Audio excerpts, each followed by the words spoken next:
All right, I wanted to learn with you something from Rabbi Shmuel Yaakov Weinberg Zatzal. It's a class he made. I just took from the class the most important parts. Um, it has most of the class. I just reduced in shorter, but it's so powerful. It's such an introduction to Judaism.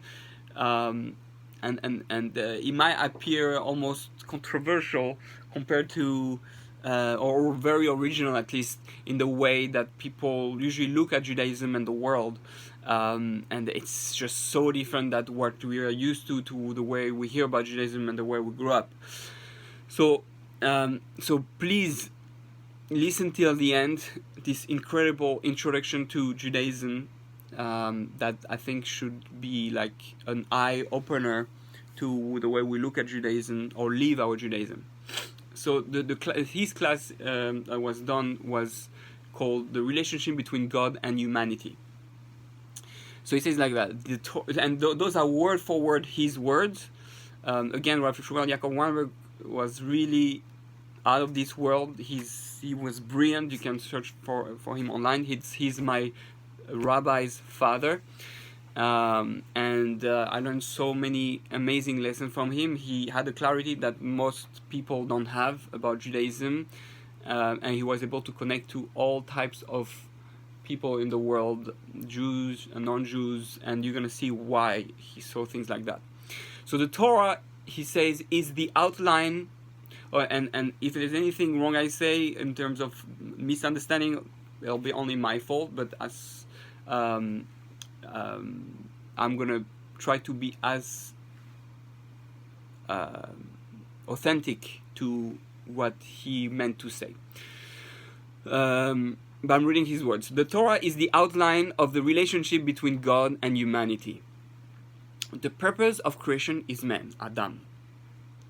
Then the Torah narrows to one man, Avram, and then continues with his descendants. So at the beginning, the first two portions of the Torah, it speaks about Bereshit and Noach. It doesn't speak at all about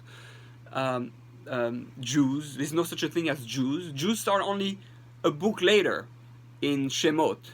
But in the first book, still, you have the third portion, Lech Lecha, starts Avram, and there's a shift. On the Ramchal say on a spiritual level, God was waiting for humanity to connect to God, but with Avram everything changed, like he's gonna say, where spiritually the man that was supposed to influence everyone to come close to God, it didn't work. We know about the flood. Finally came one man that God could entrust with the mission of bring everyone together, and that was Avram. So when Avram came, there was a change in the spiritual makeup of creation, where all the blessings of the world, all the direction of the world will be dependent on him because of his responsibility he chose upon himself and the covenant he made with God. And that's what's going to lead the world to go into the relationship that God wanted with the world. Originally, everybody could have a direct relationship with God. God wanted to be married to everyone in the world, to be one world, one love, right? Sounds like Bob Marley. And then all united in love with God. Then what happened? After Avram Avinu, everything changed. The only way for a non-Jew to have a relationship with God is to go through the Jew. So don't get crazy about that thing. Let's continue to understand better. He can no more have it direct. The world rejected this direct possibility at the time of Noah. Okay, because of the way the world went, the world didn't want to have a direct relation with God, or were not interested, and therefore they had to have a shift of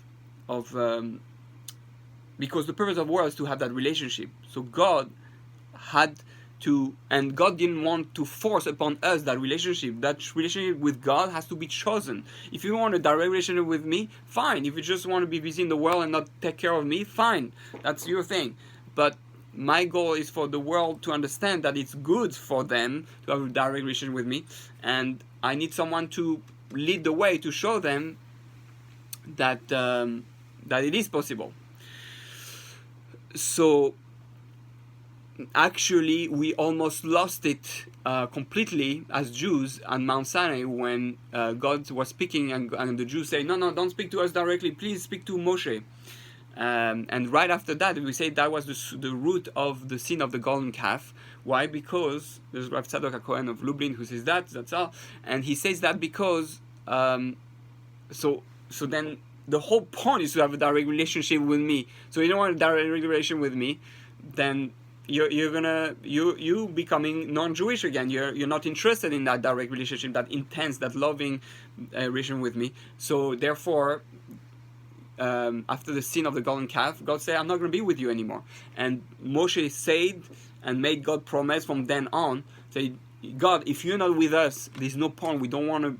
I don't want to be with it. Don't put me in your book. I'm not interested. The whole point of having the Torah and being Jewish is to have that direct relationship with God. So God accepted that he will stay with the Jews forever, and that destroys Christianity and Islam already, that says that God abandoned the Jews and now there needs to be the new Jews, the new Israelis, the new Israelite, all that, because God promised that he will be with us no matter what, like husband and wife who are married, and there's no divorce possible. Okay, so because a spiritual marriage, you can never get divorced. Well, technically you could, yes. But God promised that between us and the Jewish nation, and even if it's a minority, and Jews leave and abandon Judaism, if it's a minority, that will be enough, and I will continue with them. I promise there'll be always a minority till the end of time, till everybody finally understand the big picture and the purpose of creation. So after Abraham, everything changed. The only way, okay, so we say that, and now any non-Jew can still choose to have this direct relationship. For this, he needs to join the Jewish people and take upon himself the burden of being part of the people to whom God reveals himself. So that's what's unique about the Jewish people. It doesn't mean they're the best. It doesn't mean they're first class. It doesn't mean they are like privileged. It means what you want. You can choose to be Jewish, or you can choose not to be Jewish, right? So it's up to you. If you want a direct relationship, intense life of spirituality with God, then you become Jewish and you fulfill the purpose of creation, what God wants. But if you don't want, then don't. Then you're not Jewish. That's as simple as that. It's a choice. Now, with greater responsibility come great power. With great power come greater responsibility. So that's what happened with the Jews. Okay, but let's continue. We understand better and better what we're saying. He goes into details how it works. There's only one. Now, I want to say it doesn't mean that a non-Jew cannot connect to God. He can make his own prayer directly to God, but the connection is not as direct, as intense. There are angels, intermediaries in the spiritual world. There are. If you study the spiritual world, it's we're here. God is here, so to speak. God is here, but to access Him, you need. There are doors. The spiritual world has doors. You can't go in the spiritual world just like that. There are paths, and the way the world works now is that the blessing of the world goes through the Jewish people, and that's why in Parshas Lech Lecha we learn about Abraham that if people bless him, people are going to bless. If people curse him, he's going to curse. Everybody who blesses Israel is going to be blessed, and everybody who curses Israel is going to be cursed. Not because we're the best, because we're awesome, or that. No, because we had a responsibility, and we are supposed to be the link between God and the world and the 70 nations, and it is our responsibility to, he's going to say, to inspire everyone and to get to know God. There's only one universal religion that was given to mankind. Listen to that, it's incredible. There is only one universal religion that was given to mankind, and that is Judaism. All other religions give only one path. Judaism says you don't have to follow Judaism, you don't have to be Jewish. That is why we don't proselytize. You don't have to convert. We love you. You're a non-Jew. I love you. I respect you. Unfortunately, there are Jews who, we explain why later, who don't don't do that. And because they were not taught the proper Judaism, you can be Jewish and be born in a religious family and not be taught the right Judaism. And he's gonna explain why. Because of the persecutions of so many years, the way we look at the non-Jews and all that, that's not how it works. But we are supposed to be best friends with non-Jews. Best friend, not married, right? There's a difference. We are supposed to work with each other, but not to be married with each other, because a Jew has a Jewish mission, a non-Jew has a non-Jewish mission. I love the Jew, the Jew loves the supposed to love the non-Jew, the Jew loves the non-Jew, non-Jew loves the Jew, but doesn't mean we have to get married. Married is going to be destructive for the purpose of mankind. So with two different missions. So you have to marry the person that fits to your mission. So the path to God for mankind is all the same. These are the 7 laws of Noach, what we call the Noachites laws. It's Noach, Noé, in last week's portion, right, was in charge. He was at first going to Adam, the first man, and then to Noach. So a Jew he has 7 laws, which we're familiar with it. You can check online. They're almost the same as the 10 Commandments. And then a Jew has an additional burden of being Mamleches Kohanim, royal priest, and Goy Kadosh, a holy nation, of being a conduit through whom God will be known and manifest to the rest of mankind. That's our job. Job description of the Jew. What? He's supposed to be like a priest, a holy type of nation that is going to inspire and guide others, any nation, any non-Jew who wants to learn to connect to God in this world. You can learn from them, or by example, or by teachings, by learning. The 7 laws were imposed on mankind because these are the laws of mankind. The universal path, that's for everyone. Judaism was not imposed on mankind, because Judaism had to be an additional level of intimacy, and therefore it had to be chosen. If mankind is like the baby of God, so God gives the baby the basic needs, right, to the children. So He gives him food, gives him that. But if you want a deeper relationship with God, it has a level of intimacy. It has to be chosen. You have to choose, like a marriage. You choose to be married. You don't choose to be born, but you choose to be married. And God said, I made you born. I gave birth to you, but I want you to choose me. Don't look at me just as a parent. Look at me also as a spouse.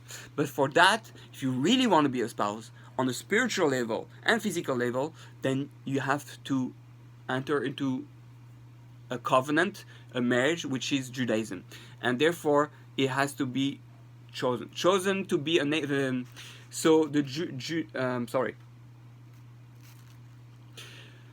so we were chosen to be the nation through which God will be manifest to mankind, and through which mankind could learn the truth of the reality of God. When you get married to God, this is for that purpose. This type of relationship has to be wanted, desired, and accepted forever. That's why God didn't choose the Jewish people. He didn't impose on the Jewish people. And that's why He asked them on Mount Sinai, who wants to be Jewish? And the Jew says, we choose to be Jewish. We choose you, God, to be married to you. And Yisro, who was a non-Jew, came and said, I also want. And anybody from any other nations who wants to come, and still today who wants to come, they can choose, I want to get married to God. I want to have the deeper intimacy relationship with God, to be a light into the nations. Then he has to choose. And only because we chose God, God chose the Jews. That's why at the wedding, both say you both say yes. It's not I choose you, therefore you have to be married to me. There's no such a thing. So Judaism is this, it's both chosen. It's not the chosen nation only because we chose God. It's the chosen God that becomes the chosen nation. So it's a big misconception that people have about Judaism and the Jews. So today you can choose to become Jewish, and therefore you become the chosen nation. Why? Because you chose God. Okay? It's a marriage. And when you accept to be a Jew, you're not a Jew as an individual. So now we're speaking about what it is to be Jewish. When you become Jewish, it's a whole thing. It's not that you are now just an individual Jew. You are a Jew only as part of the Jewish people. The only reason when I choose to be Jewish, automatically you give a membership to the place, and whatever happened to the place or what happened to the group happens to you.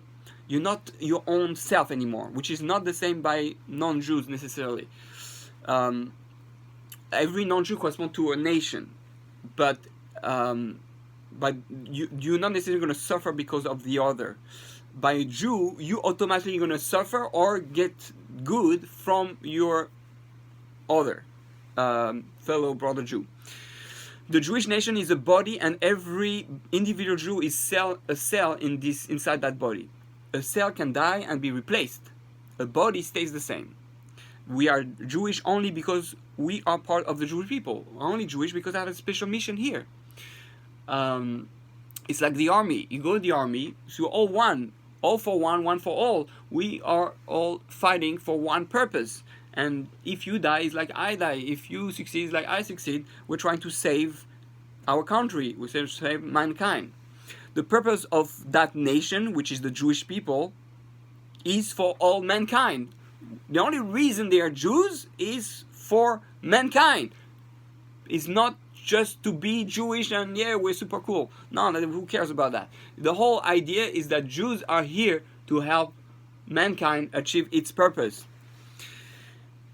And therefore, mankind to understand, they have to use the Jews for their own benefit, to grow closer and become better, not to destroy them.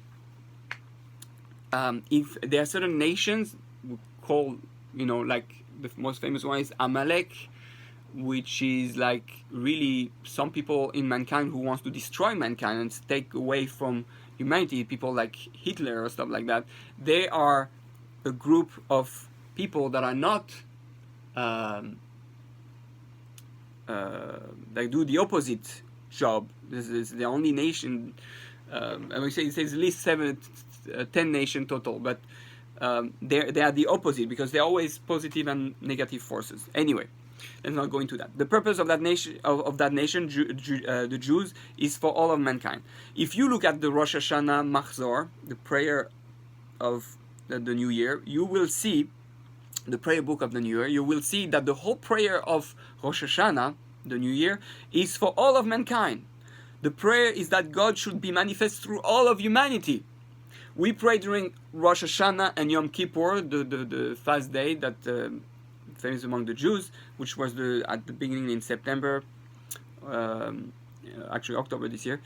For the 10 days, the Jews had the whole New Year's holidays for 10 days, basically, to achieve on the day of repentance the ultimate meaning, that being a Jew is for all mankind, and that the reason we are in exile, why the Jews spread out all over the world, is for us to reach all of mankind, to have an influence, to inspire, to be a positive thing, as opposed to think that people wants to conquer the world, or I don't know what crazy ideas people have that we're going to dominate the world and try to get all the money in the world. Whatever people think about the Jews, those are all myths and not true. It's just the opposite. And if you didn't reach that purpose, by the way, if you look in most countries where Jews went, the economy thrived. Most of the places, it expanded. When the Jews left, and everything, the whole good of that place leaves, because it's a spiritual connection. We're here to help the whole society, and our mitzvahs, our commandments, help spiritually, physically, the place where we are. And if you didn't reach that purpose as we should have, then the Navi, Isaiah, Yeshayahu says, the Jews in living in Eretz Israel and building the temple, the Beis Hamikdash, has to bring the reality of God to such a clarity that all mankind will see the truth. The holiness, the divine presence coming and emanating out of it. But that was the original plan, that we should have the temple, and the temple people will come from all over the world, like at the time of King Solomon, and they will see the temple and the miracles, and we're learning from Judaism and the Torah and the way the Jews live and their relationship with God. And that way, wow, we want to do the same, we want to connect also. And that's what had started, but we were not fully successful. But because we didn't do a good job, we were thrown out. We are now going to have to live among non-Jews and teach it to them, either by teaching it or by living in such a way that they are going to learn it out of you, and including a Holocaust. The Goyim nations of the world know of God's existence by what is happening to the Jew. This is an incredible thing. He's saying, everything that's happening to the Jews, why we're always in the news and we hear about the Jews all the time, even though we are 0.01, I think, 0.1% of the population of the world, and everybody hears about it, almost everybody knows about Jews, then it's because we are the reminder that there's a God, and God wants a relationship, and that if you do something in this world that is bad, you're going to be affected by it. There's cause and effect, there's consequences for your actions, because God is real, God exists, and the world reacts to your actions. And the Jews are the proof, the witnesses to that. And it is a fact that it is the Jewish factor in history which is the methodology by which the non-Jew will learn to know about God. Therefore, the ultimate purpose of Jewish life is what the non-Jew will do. Right? We're here, the purpose of the Jew is to be able to influence in a positive way, spiritual way, holy way, the non-Jew, so that the non-Jew will want to connect to God. And when we say, V'haya bayom hahu Hashem echad u'shmo echad, which is the end of every prayer that we say every day, which means, and it will come to be on that day that God will be one and His name will be one, which is the meaning of the Jewish existence, which is the level that the non-Jews will reach. When we say that sentence, we're saying that in the future, everybody, the whole world will be united, Jews and non-Jews, and everybody, all of mankind will realize that God is one, and there's only one God, and He has a relationship with the world, and that we're supposed to enter that relationship and interact with God, and that's the best, good, and the ideal life you can have here. Which is going to happen according to Kabbalah in the maximum 220 years, 6,000 years right, of the Jewish calendar, but it can happen today or tomorrow, and we hope. But the best is to not wait and to do whatever we have to do to make that happen, as a Jew or as a non-Jew, each one his own way. We all have our own mission, and try to live it. Now, you can't talk of non-Jews as second-class citizens. There is a split between the Makos, the 10 plagues of Egypt, on Parshas Vayera, Torah portion of Vayera, and Bo.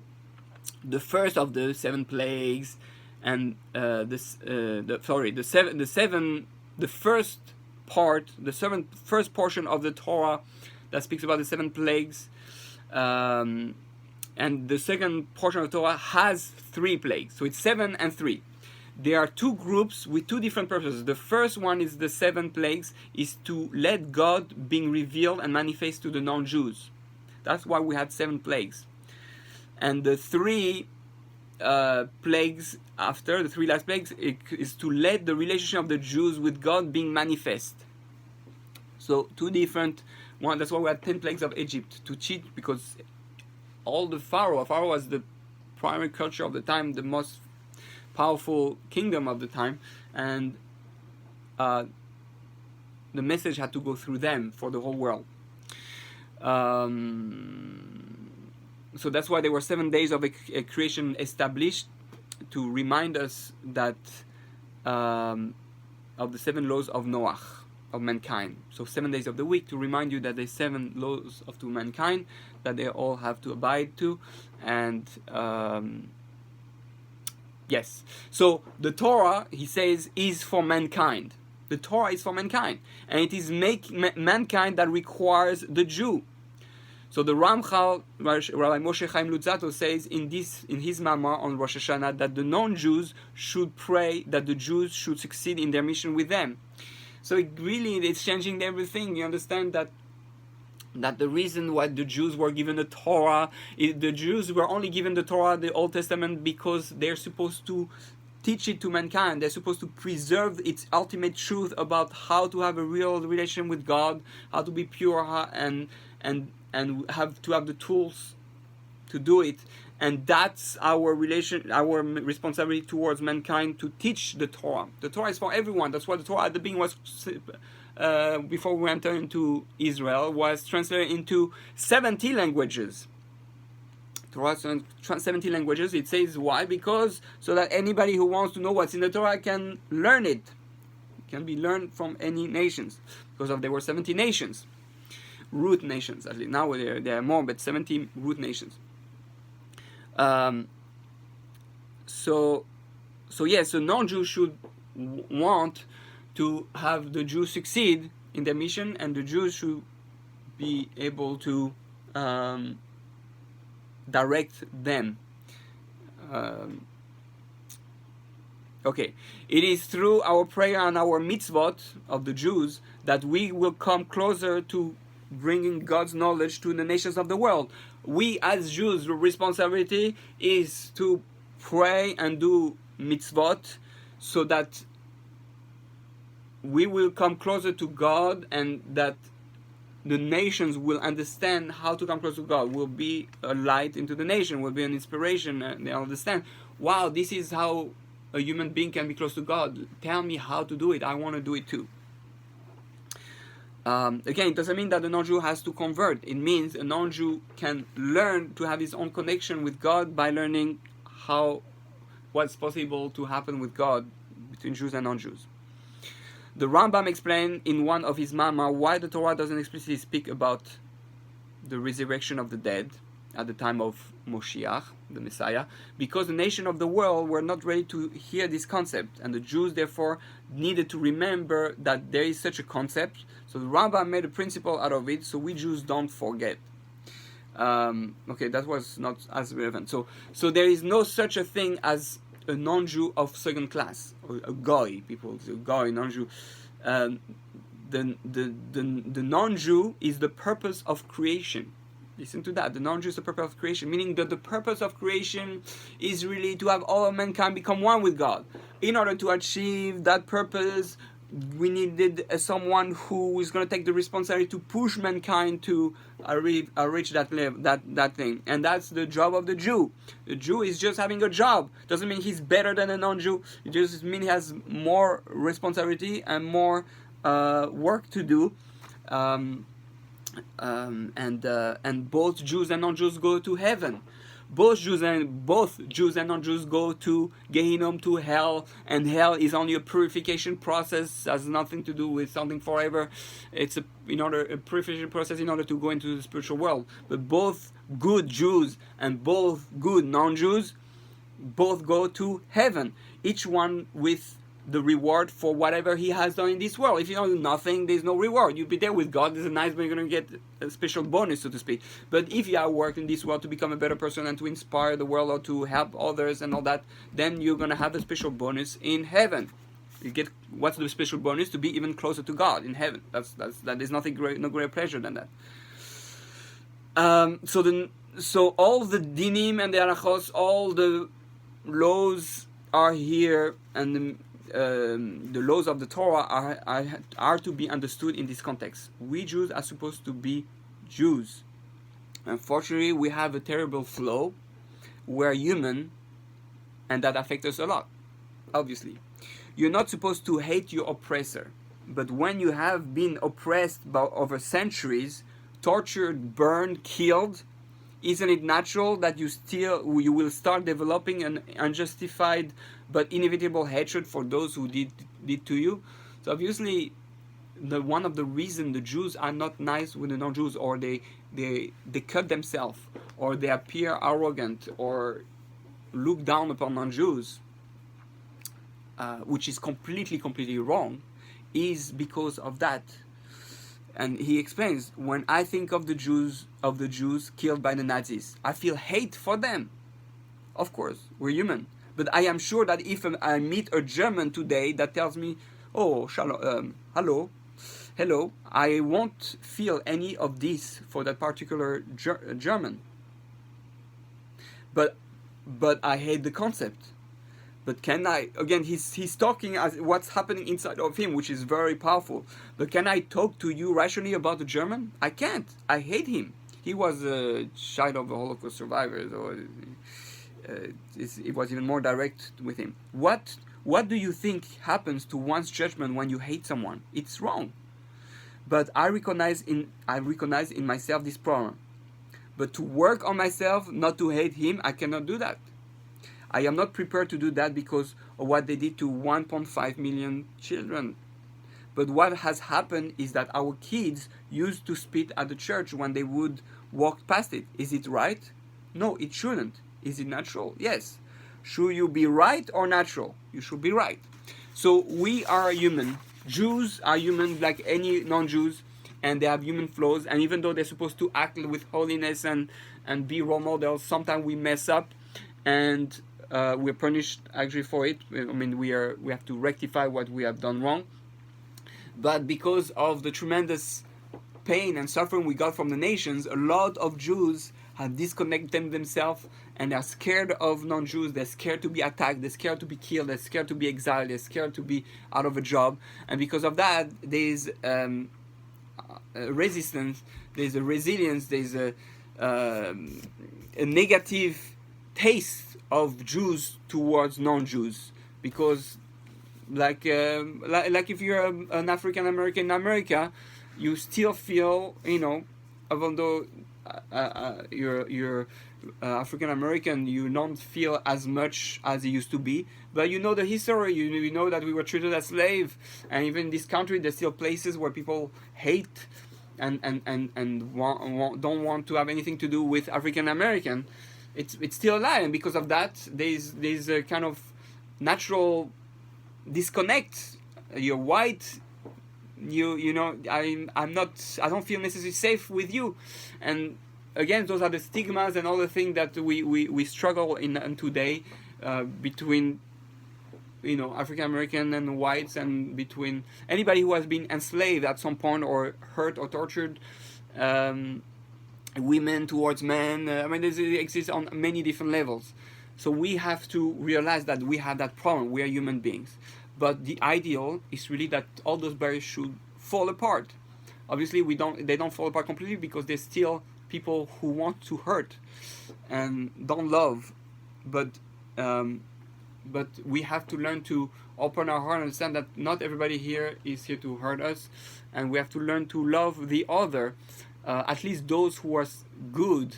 Not everybody is the same. We have a tendency to look at one person and then everybody's like that. But no, that's not the thing. So the Jews struggle with that a lot.